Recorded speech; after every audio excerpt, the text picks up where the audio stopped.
Price Lord. இன்றைய தியானம் மத்தேயு 10ஆம் அதிகாரம் 32 முதல் 40 வரை.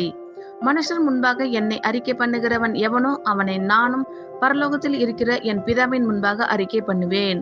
மனுஷர் முன்பாக என்னை மறுதலிக்கிறவன் எவனோ அவனை நானும் பரலோகத்தில் இருக்கிற என் பிதாவின் முன்பாக மறுதலிப்பேன். பூமியின் மேல் சமாதானத்தை அனுப்ப வந்தேன் என்று எண்ணாதிருங்கள். சமாதானத்தை அல்ல, பட்டயத்தையே அனுப்ப வந்தேன்.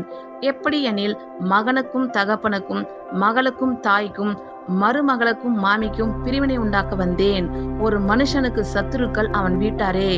தகப்பனையாவது தாயையாவது என்னிலும் அதிகமாய் நேசிக்கிறவன் எனக்கு பாத்திரன் அல்ல. மகனையாவது மகளையாவது என்னிலும் அதிகமாய் நேசிக்கிறவன் எனக்கு பாத்திரன் அல்ல.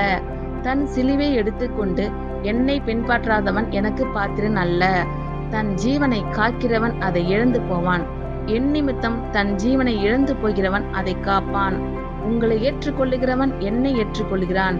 என்னை ஏற்றுக்கொள்ளுகிறவன் என்னை அனுப்பினவரை ஏற்றுக்கொள்கிறான். ஆமேன். கர்த்தர் உங்கள் அனைவரையும் ஆசீர்வதிப்பாராக. God bless you all.